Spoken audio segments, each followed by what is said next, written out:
जय हिंद दोस्तों, आपका स्वागत है आपका अपना YouTube channel expert academy competition में।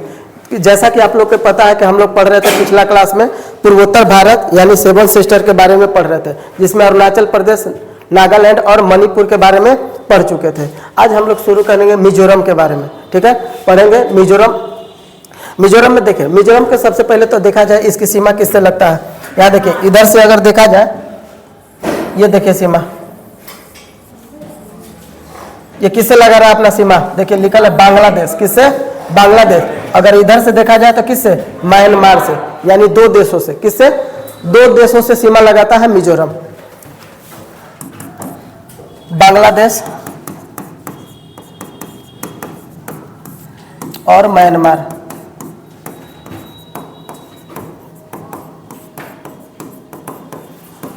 म्यांमार से सीमा लगाता है। किसका लगता है? मिजोरम का। ठीक है, किसका?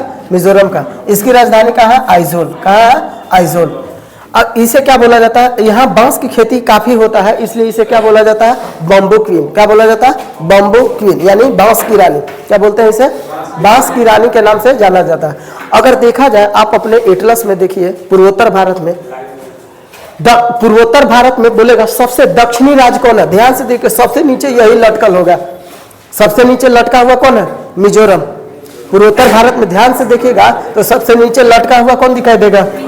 मिजोरम। तो इसे क्या बोला जाता है? पूर्वोत्तर भारत के दक्षिणी राज्य, पूर्वोत्तर भारत के दक्षिणी राज्य, दक्षिणी राज्य। ठीक है, एग्जाम में पूछा हुआ क्वेश्चन है कि पूर्वोत्तर भारत का सबसे दक्षिणी राज्य कौन है। ठीक है, आप लोग के पास एटलस नहीं? चलिए, पूर्वोत्तर भारत के दक्षिणी राज्य किसे बोला जाता है? मिजोरम को कहा जाता है। अगर मिजोरम के देखा जाए, आप इसे भौतिक मैप पे जाइए, मिजोरम जहां है उसके जस्ट ऊपर मिलेगा भौतिक मैप, फिजिकल मैप, पहाड़ पर्वत वाला दिखा, वहां देखिए मिलेगा मिजो पहाड़िया। क्या मिलेगा? मिजो पहाड़िया। मिजोरम में कौन सी पहाड़ी मिलेगा? मिजो पहाड़ी, मिजो पहाड़ी।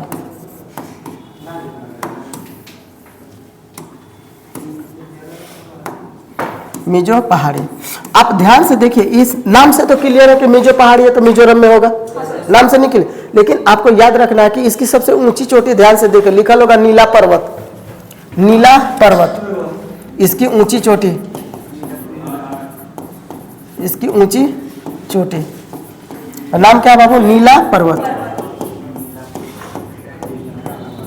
नीला पर्वत। ऊंचाई देखिए लिखा होगा 2164 मीटर। यही सबसे ज्यादा इंपॉर्टेंट है। एग्जाम में क्वेश्चन पूछा था कि भारत के किस राज्य में नीला पर्वत स्थित है? मिजोरम में। कहाँ है? मिजोरम में। किस पहाड़ी की ऊंची चोटी है? मिजो पहाड़िया का। किसका? मिजो पर्वत। आप ध्यान से याद कीजिए, नागालैंड में नागा पर्वत पढ़ा थे, सारामती पर्वत। मणिपुर पहाड़िया नाम से इधर है, जो राज्य है वही नाम भी दे दिया गया। ठीक है, मणिपुर पहाड़िया, यहाँ मिजो है, मिजो पहाड़िया। मिजोरम में मिजो पहाड़िया। कौन सी पर्वत? नीला पर्वत। कौन सा? नीला पर्वत। अब देखिए, अब कलर की बात आ गया तो कलर में आपसे पूछेगा कि काला पर्वत कहाँ स्थित है। इन नोट में याद रखना है अलग से ना, काला पर्वत। काला पर्वत कहाँ हो जाएगा? ये भूटान में। कहाँ है? भूटान में। Very good. काला पर्वत कहाँ है? भूटान में। यही अगर बोलेगा पीला पर्वत या सफेद पर्वत कहाँ है? पीला पर्वत या सफेद पर्वत, USA यानी अमेरिका में स्थित है। कहाँ है? अमेरिका में स्थित है। ठीक है, अगर बोलेगा नीलगिरी पर्वत कहाँ है? नीलगिरी पर्वत तमिलनाडु में। कहाँ है? तमिलनाडु। ये जितना पर्वत लिखा है ना बाबू, सब इंपोर्टेंट पर्वत है। प्रीवियस ईयर है, नीला पर्वत, पीला पर्वत, काला पर्वत, ये सब काला पर्वत। जब कलर के बात आया तो भारत में भी तो नीला पर्वत है। नीला पर्वत मिजोरम, काला पर्वत भूटान, काला पर्वत भूटान, पीला पर्वत अमेरिका, पीला पर्वत अमेरिका या सफेद पर्वत अमेरिका, नीलगिरी पर्वत तमिलनाडु। नीलगिरी जब तमिलनाडु आप लोग के पढ़ाएंगे, हम बताएंगे तमिलनाडु में नीलगिरी पर्वत पर एक जनजाति निवास करती है, जिसे है टोडा जनजाति। नाम क्या है उसका? टोडा। उन्हीं के बियाह 6-8 बरस का तो उतने में बियाह कर देता है, शादी कर देता है। अभी भी उन लोग की अशिक्षा है, पढ़ाई नहीं करता है, पढ़ाई से नफरत है, पढ़ाई मतलब वो जनजाति करना ही नहीं चाहती है। टोडा जनजाति बड़ी क्वेश्चन एग्जाम में पूछता है कि किस पर्वत पर निवास करती है इन लोग? नीलगिरी पर्वत पर। किस पर? नीलगिरी पर्वत पर करती है। ठीक है, तो ये मिजोरम का था। ठीक है, तो मिजोरम छोटा था। नेक्स्ट देखते हैं त्रिपुरा। क्या है हम लोग का? त्रिपुरा। ठीक है, आ गया त्रिपुरा। चलिए त्रिपुरा की राजधानी कहाँ है? अगरतला। कहाँ है? अगरतला। ये देखा जाए ये पड़ेगा अगरतला। आपको हम पहले बताए थे कि त्रिपुरा की राजधानी अगरतला। बोलेगा कि भारत में कौन सा शहर है जो पूर्ण जैविक शहर है? क्या है? पूर्ण जैविक शहर। पूर्ण जैविक शहर अगरतला। कौन है? अगरतला। पूर्ण जैविक शहर के मतलब बाबू, यहाँ के जो लोग होते हैं वो किसका प्रयोग करते हैं? अगरतला के खासकर बता रहे हैं। अगरतला का जो लोग होता है वो रासायनिक खाद का प्रयोग नहीं करता है। ठीक है, जैविक खाद का प्रयोग करता है। ठीक है, जैविक खाद। रासायनिक खाद छींटने से क्या होता है? मिट्टी के मतलब जो उर्वरक क्षमता होता है ना, धीरे धीरे धीरे नष्ट होने लगता है। आप देखिएगा कि आने वाला दिन में जो अभी खेती आप खाद डाल के कर रहे हैं, लेकिन आने वाला दिन में उतना खेती उस खेत में नहीं हो पाएगा जितना अभी कर रहे हैं। जैविक खाद कभी मिट्टी को नुकसान नहीं पहुंचाता है जितना आज हो रहा है। लेकिन ये सच्चाई है कि जैविक खेती जब मतलब जैविक से अपना खाद छींटिएगा तो थोड़ा पैदावार कम होता है रासायनिक के तुलना में। लेकिन हानि भी तो देखिए। लाभ तो देख लिए कि चलो भाई रासायनिक खाद यूरिया छींट दिए, डीएपी छींट दिए, हो गया, अच्छी बात है। लेकिन आने वाला 10 साल के बाद खेत की उर्वरक क्षमता क्या हो जाएगी? नष्ट हो जाएगी। जबकि जैविक खाद का प्रयोग किया जाए, जितना आज कर रहा है उतना 10 साल बाद भी वो करेगा। ये फायदा होता है किसका? जैविक का। तो ये सब संभव है क्योंकि सब छोटा राज्य है, इसलिए यहाँ संभव है जैविक खेती कर लेगा। इसलिए क्या बोला जाता है? पूर्ण जैविक शहर। अगर त्रिपुरा का देखा जाए, ये वाला भाग देखिए, यहाँ से दिखाई दे रहा है ना ये। अगर ये भाग को देखा जाए, देखिए तो क्वेश्चन एग्जाम में पूछा था कि भारत के कौन सा राज्य जो बांग्लादेश से 3 ओर से घिरा हुआ है? त्रिपुरा है कि नहीं? देखिए यहाँ बांग्लादेश, यहाँ बांग्लादेश, इधर भी क्या है? बांग्लादेश। यानी बांग्लादेश से 3 ओर घिरने वाला राज्य कौन है? त्रिपुरा। यह बांग्लादेश से, यह बांग्लादेश से 3 ओर से घिरा हुआ है। 3 ओर से घिरा। अब बताइए ना, ये बांग्लादेश से घिरा हुआ है, यहाँ कौन सी भाषा चलती होगी? बंगाली चलता है, क्योंकि ये क्या है? पूरी तरह से बांग्लादेश से। आपको बता दें कि बांग्लादेश पहले पश्चिम बंगाल का हिस्सा था। जो हम लोग का राज्य है पश्चिम बंगाल, उसका हिस्सा कौन था? बांग्लादेश। लेकिन पाकिस्तान क्या करवा लिया इसे अलग, इसे पूर्वी पाकिस्तान नाम था। अगर देखा जाए 1947 के बाद बांग्लादेश के नाम क्या था? पूर्वी पाकिस्तान। लेकिन पूर्वी पाकिस्तान के लोग उतना वैल्यू नहीं देता था, मतलब पाकिस्तान वाला जो पश्चिमी पाकिस्तान है, जो प्रेजेंट डे में पाकिस्तान है। इसलिए यहाँ के लोग बगावत कर दिया, बोला कि हम लोग अलग देश बनेंगे। इसमें सबसे बड़ा हाथ था भारत का अलग करवाने में। ठीक है ना, पूर्वी पाकिस्तान को अलग कौन करवाया? इसका नाम पूर्वी पाकिस्तान 1971 में युद्ध हुआ था। 1971 में युद्ध हुआ। अब 71 में क्या बन गया? दिसंबर में 1971 के दिसंबर में एक पूर्ण राज्य, एकदम स्वतंत्र देश बन गया। कौन? पूर्वी पाकिस्तान। नाम कट और नाम क्या हो गया? बांग्लादेश। तो बांग्लादेश को स्थापना कराने में पूर्णतः मदद कौन की? इंदिरा गांधी, भारत के प्रधानमंत्री उस समय वही थे। ठीक है, इस पर हम स्पेशल एक सेशन वीडियो बनाएंगे, सिर्फ बांग्लादेश का निर्माण कैसे हुआ। ठीक है, उसमें एकदम पूरा बेहतरीन तरीका से बताया जाएगा। तो यहाँ बस इतना समझिए, कितना 3 ओर से। भाषा कौन सी चलती है यहाँ की? भाषा में पूछेगा बंगाली या बांग्ला बोल सकते हैं। क्या बोल सकते हैं? बांग्ला। बांग्ला भाषा। कौन सी? बांग्ला भाषा। तो ये त्रिपुरा। ठीक है, त्रिपुरा में देखा जाए तो 3 ओर से, बस यहाँ एक ही क्वेश्चन ले दे के पूछता है कि 3 ओर से घिरा कौन है? त्रिपुरा। एक ही क्वेश्चन आज तक एग्जाम में ज्यादा। इसका राजधानी कहाँ है? अगरतला। पूर्ण जैविक शहर कौन है? अगरतला। पूर्ण जैविक शहर अगरतला। कौन सी भाषा बोली जाती है? बांग्ला। कौन सी भाषा बोली जाती है? बांग्ला। एक चीज याद रखिएगा, एग्जाम में एक बार कैसे न कैसे क्वेश्चन पूछ दिया था, 0 डिग्री लाइन। क्या पूछा था यहाँ? 0 डिग्री लाइन। 0 डिग्री रेखा बोल सकते हैं इसे। आप बोलता है कि 0 डिग्री रेखा कहाँ स्थित है? तो त्रिपुरा और बांग्लादेश। क्या बोलिएगा?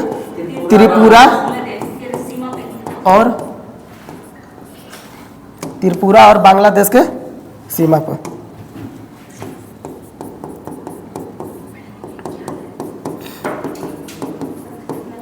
बांग्लादेश की सीमा। एक बार क्वेश्चन पूछो का एग्जाम में, इसलिए बताना फर्ज बनता है, हो सकता है फिर से कभी पूछ दे। 0 डिग्री लाइन, नाम क्या है इसका? 0 डिग्री लाइन। कहाँ? त्रिपुरा और बांग्लादेश के सीमा पर। यानी कि आप कहने का मतलब, ये जो बाबू हम लाइन ऐसे ऐसे खींचे है ना, ये दिखाई दे रहा है रेखा, इस रेखा का नाम क्या है? 0 डिग्री। क्या नाम है? 0 डिग्री नाम है। समझ में आ गया? इंपोर्टेंट। एक बस त्रिपुरा छोटा था, हम लोग नेक्स्ट मेघालय में रुकते हैं ना। मेघालय, ये क्या है? मेघालय। इंपोर्टेंट है मेघालय। मेघालय, ठीक है। मेघालय की राजधानी पूछेगा कहाँ? शिलोंग। कहाँ? शिलोंग। शिलोंग, मेघालय की राजधानी शिलोंग। ये भी पहले असम का भाग था। आप जितना पढ़िएगा ना, देखिए नागालैंड, मिजोरम, मणिपुर, त्रिपुरा, मेघालय, ये सब पहले किसका भाग था? असम के भाग था। सब असम से लड़ लड़ के अलग हो गया, मतलब एक राज्य का दर्जा पा लिया। कैसे झारखंड लड़ के बिहार से अलग राज्य हो गया, ठीक है ना, तो उसी तरह सब इन लोग लड़ के अलग हो गया। ये है मेघालय, ठीक है। मेघालय के बोलेगा कि भारत में किस राज्य को पूर्व का स्कॉटलैंड कहा जाता है? पूर्व का स्कॉटलैंड, स्कॉटलैंड। मेघालय को किसे बोला जाता है? मेघालय को क्या बोला जाता है? पूर्व का स्कॉटलैंड के नाम से जाना जाता है। कहिएगा सर स्कॉटलैंड क्या है, नहीं समझ में आया। स्कॉटलैंड देखा जाए इंग्लैंड में एक जगह पड़ता स्कॉटलैंड, ठीक है। वहां भी जाइएगा ना तो यहाँ के जैसा मौसम अच्छा रहता है, सुहाना ठंडा, उसी तरह कहाँ का रहता है? स्कॉटलैंड का। इसीलिए बस तुलना दोनों का कर दिया गया है। यानी कि जो मौसम रहेगा स्कॉटलैंड में, वही मौसम कहाँ मिलेगा? भारत के मेघालय में। कहाँ मिलेगा? भारत के मेघालय में। इसलिए इसका नाम क्या है? 2 बार एग्जाम में पूछा हुआ क्वेश्चन है। पूर्व का स्कॉटलैंड का दर्जा किसे दिया गया है? मेघालय को। किसे मिला है? मेघालय को मिला है। अगर यहाँ पूछेगा, एक चीज याद रखिएगा, एग्जाम में ये भी रिपीटेड है, एसएससी का पूछा हुआ है, सीजीएल का। सीजीएल उमियम झील आपको दिखेगा नहीं एटलस में, लेकिन उमियम झील कहाँ स्थित है? उमियम झील भी कहाँ स्थित है? यही। ये group D, railway group D का भी क्वेश्चन है। उमियम झील कहाँ स्थित है? मेघालय में। यहाँ एक उत्सव लोग मनाता है, वांगला उत्सव। कौन सा उत्सव मनाया जाता है? वांगला उत्सव मनाया जाता है। वांगला उत्सव, वांगला उत्सव मनाया जाता है। कहाँ? मेघालय में। ये तीनों पॉइंट आपको याद रखना होगा। वांगला उत्सव, उमियम झील और पूर्व का स्कॉटलैंड। किसे? मेघालय को। किसे? अगर देखा जाए मेघालय, ये अपना किस देश से सीमा लगाता है? नीचे वाला ये वो देखिए, किसे है बाबू? बांग्लादेश से। ये अपना सीमा किससे लगाता है? बांग्लादेश से। बांग्लादेश से सीमा साझा करता है, सीमा साझा। अब देखिएगा, इसके आप आ जाइएगा भौतिक मैप पे। भौतिक मैप पे आइए और ध्यान से देखिए, यहाँ 3 पहाड़ियाँ आपको दिखाई देंगे, गारो, खासी, जयंतिया। देखिए हम बना रहे हैं यहाँ पे गारो, गारो पहाड़ी, खासी पहाड़ी। मिला कि नहीं? गारो, देखिए गारो, खासी, इधर मिलेगा जयंतिया। इसका नाम क्या है बाबू? गारो, खासी, जयंतिया। जयंतिया। ध्यान से इन तीनों, यहाँ मेघालय में ये 3 पर्वत का नाम बहुत पूछता है एग्जाम में। मेघालय में 3 पर्वत का नाम गारो, खासी, जयंतिया। एक सुर में बोलिए तो, गारो, खासी, जयंतिया। कहाँ? मेघालय में। अब देखिए ना, कहिएगा सर ये वाला कहला बड़ा इसे बना है। आप ध्यान से देखिए, गारो पर्वत की सबसे ऊंची चोटी ऊपर लिखा होगा नोकरेक। देखिए क्या मिलेगा? नोकरेक मिलेगा। मिला? नहीं मिला? नोकरेक, नोकरेक, नोकरेक। अब देखिए ना, नोकरेक की ऊंचाई कितना? 14-12। कितना है? 14-12, 14-12। नोकरेक का कितना मिलेगा? 14-12।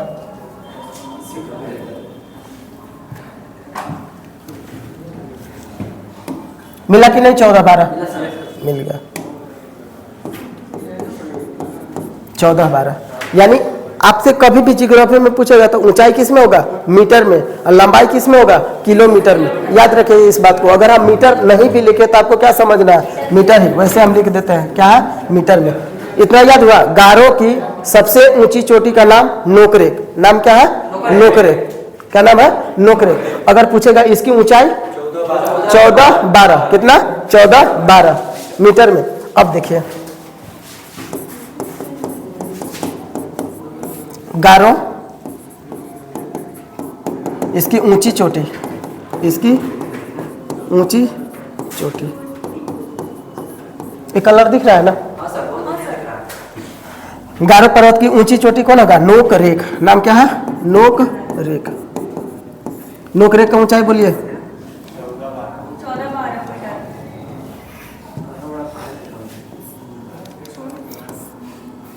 14-12 मीटर। कितना, 14-12 मीटर। अब याद रखिएगा, देखिए आपसे यहाँ दो फायदा हो गया। एक तो आपको गारे और याद हो गया, नोकरेक हो गया। एग्जाम में क्वेश्चन बड़ी बार पूछा कि नोकरेक नेशनल पार्क कहाँ स्थित है, ये पहाड़िया पर है, Nokrek national park, Nokrek national park, Nokrek national park. ये भी कहाँ स्थित है, मेघालय में। यहाँ तक क्लियर। मेघालय में ऐसा बोला जाता है, एक जनजाति है, अभी तक वो जनजाति वहाँ, देखिए हम लोग के तरफ बिहार झारखंड अगर देखा जाए, या राजस्थान एमपी जितने भी राज्य है, गुजरात तक, नियम क्या है हम लोग के तरफ कि मतलब लड़का लड़की को ब्याह कर अपने घर लाता है, ऐसा ही तो नियम है ना। और लड़की का नाता अपने मतलब जो नैहर होता है वहाँ से मतलब नहीं रहता, वहाँ धन दौलत मतलब हिस्सा नहीं लेती। मेघालय में उल्टा है, यहाँ लड़की ब्याह करके लड़का को ले जाती है अपने घर, ठीक है। और एक चीज यहाँ एक फायदा है कि लड़का अगर कमाएगा तो पैसा अपने पास रखेगा, वहाँ जो अपने ससुराल वालों को पैसा देगा नहीं। यानी आप समझिए कि लड़की के जैसे यहाँ नैहर से रिश्ता नाता उतना नहीं रहता है, वहाँ लड़कों का अपने घर से नहीं रहता है। बड़ी खराब उल्टा नियम चलता है यहाँ, सिर्फ मेघालय में ये ऐसा होता है, ठीक है। ब्याह करके लड़कियाँ ले जाती है लड़कों को, कहाँ, मेघालय में। हाँ, तिलक खरीद लेता है लड़का, क्या लड़की है, हाँ लड़कियां खरीद लेती है अपना पैसा से, वो अपने घर लाती है। इधर भी नियम ऐसा ही होना चाहिए। आप कहने का मतलब कि तिलक मांग रहे हैं, यही ना करते हैं, तो तिलक मांगते तो आप बेचा ना जी। अब तो लड़की आएगी तो कहेगी कि हमारे बाप तोरा खरीद ले, जैसे हम कहेंगे वैसे वैसे तू करो। कहेगी नाच तो नाच, बैठ तो बैठ, यही ना होगा। एक तो आप बाइक मांगते हैं, ऊपर से तिलक मांगते हैं, ये बहुत बड़ी गड़बड़ है। हाँ लड़की तो वो तो नहीं करना ही नहीं है, वो तो नहीं है। हालांकि आप सोच के देखिए कितना ये प्रथा शुरू से खराब होते जा रहा है, मतलब है कि नहीं, शुरू से। पता नहीं ये कब बदलेगा। खासकर झारखंड बिहार में तिलक का बहुत ट्रेंड है, और यूपी भी ससुरा कम नहीं है, यूपी भी सेम है। गुजरात में चले जाइएगा ना, राजस्थान की हम बात बता रहे हैं, अरे राजस्थान के मेरा दोस्त है वो खुद बताता है कि हम बोले राजस्थान में जब काम कर रहा था साथ में, तो हम बोले कि इतना मेहनत काहे करता है, बड़ी ओवर टाइम करता था वो। बोले कि क्या, बोले यार शादी करना। तो हम बोले शादी करना है तो ओवर टाइम करने की क्या जरूरत है, इशू हो जाएगा तुम्हारा। तो बोल रहा है कि ऐसा नहीं है, हम लोग के लड़की को खरीदना पड़ता है, हम मतलब पैसा मेरा लगेगा, जैसे जो जितना पैसा देगा उतना सुंदर लड़की वहाँ मिलती है। और खराब पैसा है जैसे 50,000 है तो करिया लड़की मिल जाएगी। अब यही अगर हंसने वाली बात नहीं, एकदम सच्चाई बता रहे हैं।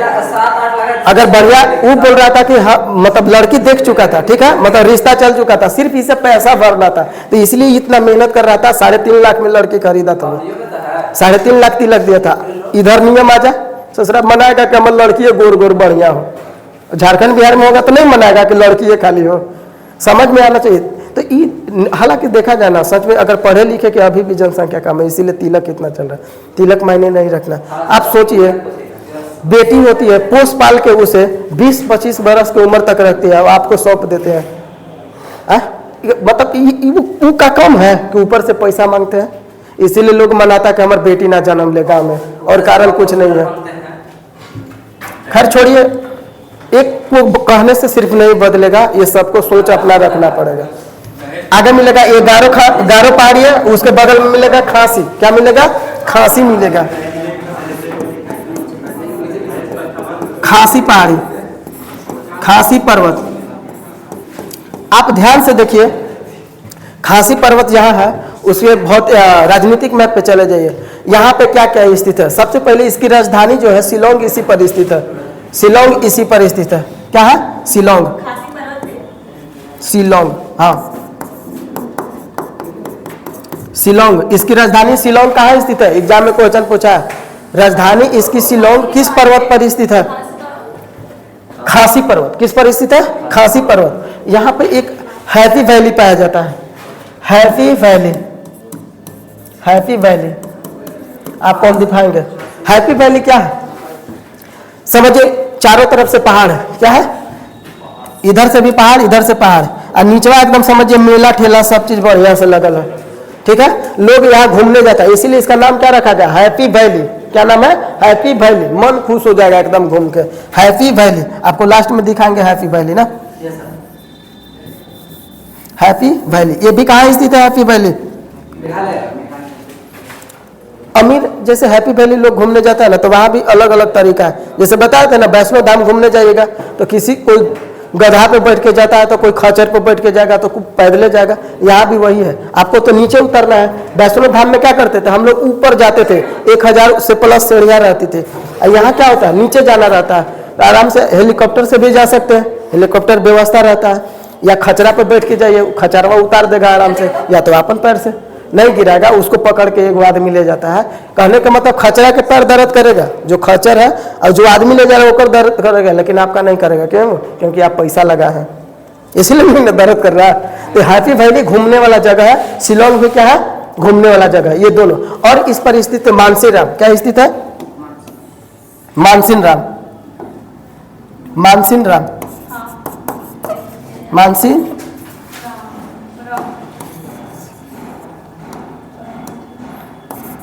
मानसीराम। ये मानसीराम किस लिए जाना जाता है? यही इंपॉर्टेंट है हम लोग के लिए, सबसे ज्यादा इंपॉर्टेंट यहाँ क्या है? मानसीराम। मानसीराम ऐसा जगह है भारत में, ये जो 3 पर्वत आप दिखा रहे हैं, जो भारत में मानसून जो पानी गिरता है जिससे वर्षा होती है, उसका नाम है दक्षिण पश्चिम मानसून। ये मानसून जो है दक्षिण पश्चिम, ये कहाँ आके फंस जाती है? इन तीनों पहाड़ियों में फंस जाती है। इन तीनों पहाड़ी में फंसने के बाद उसे मौका ही नहीं मिलता कि हम बाहर निकल पाए, इसीलिए आप देख रहे हैं हम सीधा सीधा बना दे, लेकिन पहाड़ यहाँ ऐसे नहीं है। एक समझिए, ये पहाड़ ऐसे है, एक ऐसे करके है और एक ऐसे करके है, ठीक है। तो ये इसी में मानसून क्या होता है? जब इधर मानसून आता है टकरा के यहाँ जाता है, यहाँ से यहाँ पता नहीं चलता है ससुरा जाए कहाँ हम। इसीलिए सबसे ज्यादा पानी कहाँ गिरा देता है? मानसीराम में। कहाँ गिर जाता है? मानसीराम में गिर जाता है, ठीक है। तो सर्वाधिक वर्षा भारत में कहाँ होती है? मानसीराम में। सर्वाधिक वर्षा, सर्वाधिक वर्षा अगर आपसे बोलेगा कि कितना सेंटीमीटर का बाबू ये वर्षा होता है? 1100 सेंटीमीटर के आसपास। कितना बता रहे हैं? समझिएगा 1100 सेंटीमीटर कहने का मतलब, अगर पूछेगा कि झारखंड में कितना सेंटीमीटर पर बारिश होता है, ऐसे औसत अगर देखा जाए तो 150-200 चलता है अपने तरफ। कितना चलता है? 150-200। खूब जाएगा तो 200 के पार नहीं करता है अपने तरफ। लेकिन यहाँ के कितना आप सोचिए, अंदाजा लगे कि जब मूसलाधार बारिश हम लोग के तरफ गिरता है झारखंड में, तो कितना मान लेते हैं उसका 200 सेंटीमीटर है। कितना? 200। आप कहते कि कितना तेज पानी गिर रहा है, लेकिन यहाँ जोड़िए तो इससे 900 ज्यादा है। यहाँ कितना तेज पानी गिरता होगा, अंदाजा लगा सकते हैं। अब समझ में आ गया होगा कि कितना तेज पानी गिर रहा है। समझिए 1100 सेंटीमीटर, जैसे हम यहाँ है, ठीक है, ये कैमरा है। अगर ये कैमरा यहाँ, ये हम देख नहीं पाएंगे वहाँ, क्योंकि बहुत मतलब घना डेंसिटी, मतलब बहुत ज्यादा पानी वहां गिरती है, सामने वाला व्यक्ति दिखाई ही नहीं देता है, ठीक है। कहिए कि सर आप गए हैं? क्या नहीं गए, लेकिन मेरा दोस्त गया था, वही बताया था बहुत तेज पानी गिरता है।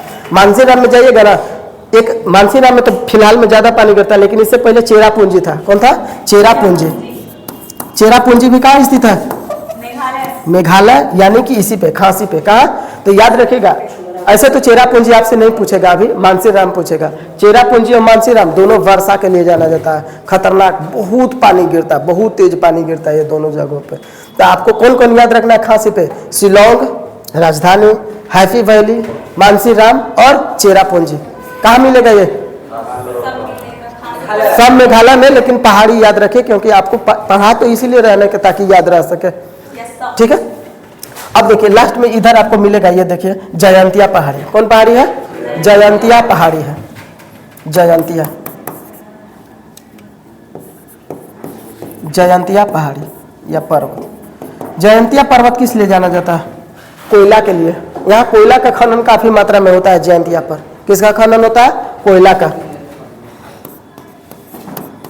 कोयला खनन, कोयला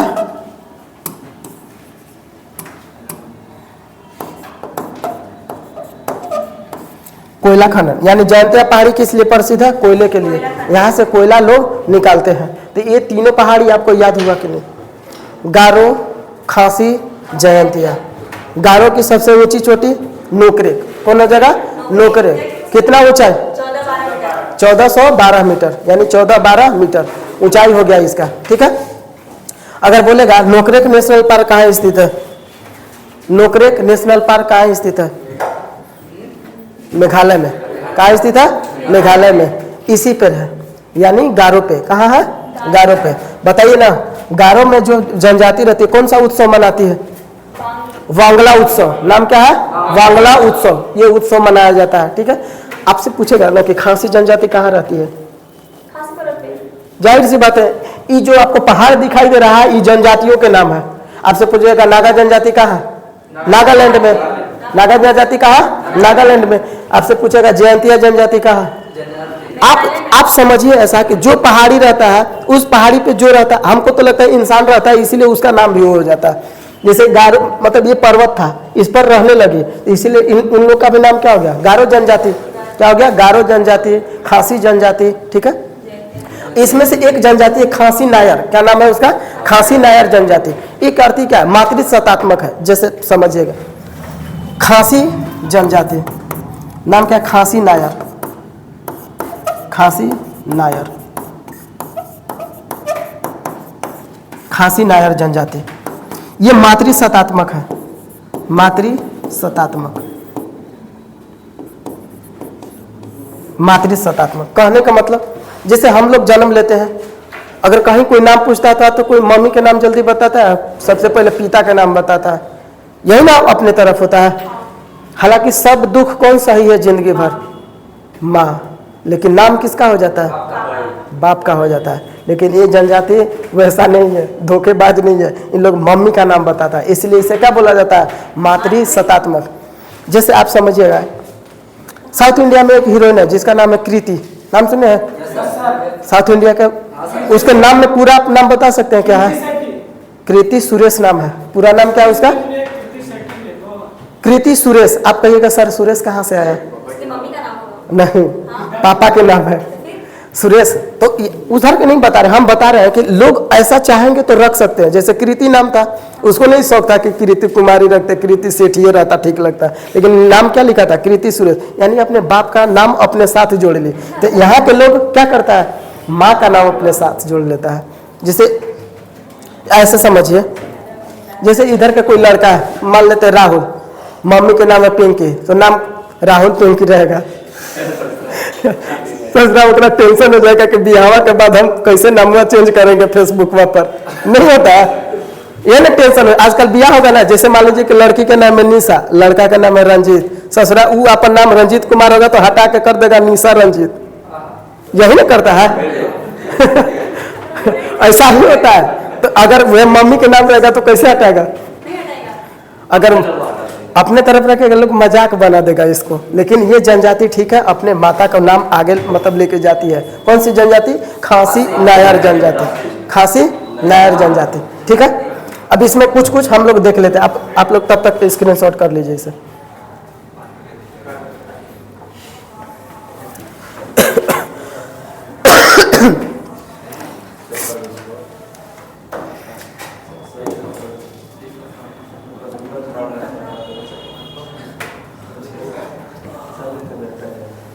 हैप्पी वैली क्या देखेंगे? हैप्पी वैली मेघालय में हैप्पी वैली। खुल जा, खुल गया। हैप्पी वैली ये सही है, ठीक है, आ जाएगा इतना सा। समझदार है गूगल। अरे फिल्म का नाम आ गया जी। अच्छा आ जाएगा, टेंशन नहीं लीजिए। हैप्पी वैली इन मेघालय, मेघा आ गया नहीं? देखिए इतना मैंने बेहतरीन जगह घूमने वाला ना, वो फिल्म के गलती से नाम आ गया था, हैप्पी वैली। अरे कहाँ दिखाता है फोटो? अंदर जाएंगे हम लोग यहाँ पे। घूमने के लिए मन कर रहा है। इतना सारा जगह दिखा है, कहाँ जाएंगे हम?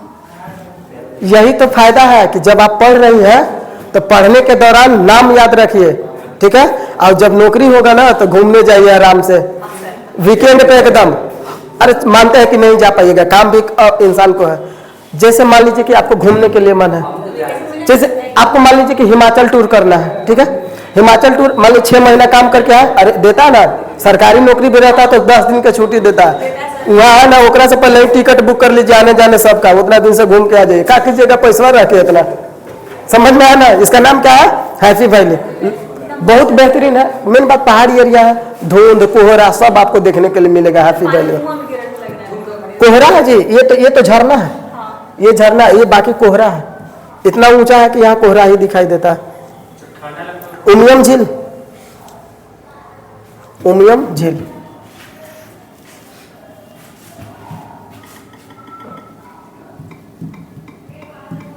उमियम लेक आ गया। आप लोग के कभी कभी इसलिए दिखा देते ना कि यकीन नहीं होगा कि मास्टरवा गलती नहीं पढ़ा रहा है, बात ही है, इसलिए दिखाना पड़ जाता है। उमियम लेक लिखा है ना, देखिए उमियम लेक शिलोंग है ना। इधर के झील का खासियत ना, पहाड़ी इलाका के झील आपको हम बता देते हैं। इतना अच्छा आपको झील मतलब लगेगा ना कि लगता है कि वही बस जाके एकदम देख ना कितना एकदम पानी है। ये ओरिजिनल पानी, इसे जल बोला जाता है, ब्लू वाटर है क्या। अब अपने दिन के कोई कुछ रहेगा, सब मट मैला रहेगा, कीचड़ वाला है कि नहीं। बहुत अच्छा है उमियम झील, आप देख लिए, भुलाइएगा नहीं। उमियम झील एग्जाम में भी यही मन कर रहा है जाने के लिए। देखिए लोग घूमने भी गया, देखिए आराम से बोट में जाएगा, घूमेगा, चारों तरफ से पहाड़ी है, चारों तरफ से पहाड़ी है ना। ये कहा है चारों तरफ से पहाड़ी, लोग बोट में। यही सेम नैनीताल में भी जाइएगा ना तो चारों तरफ से पहाड़ी है, बीच में नैनीताल झील है। हम नैनीताल गए हैं घूमने, बोट में भी घूमे थे, मंदिर भी वहां था, नैनी मंदिर का। और बताइए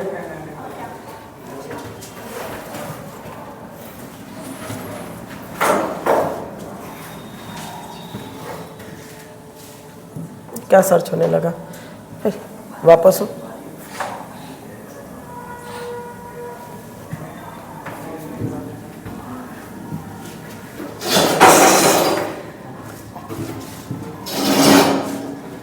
खासी, नायर या वांगला उत्सव देख लीजिए डायरेक्ट। वांगला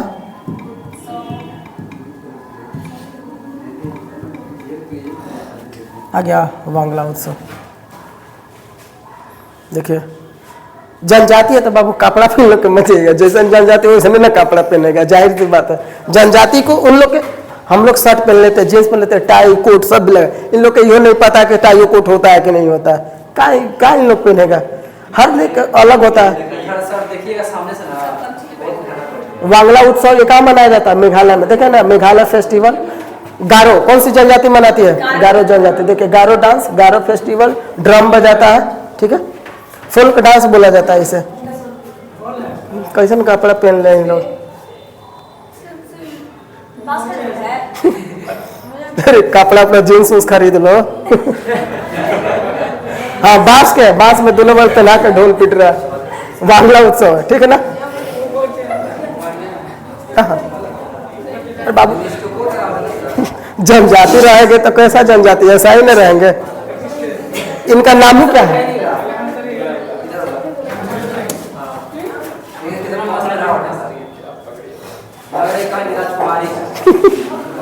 चलिए बढ़िया है, देख बहुत बेहतरीन है।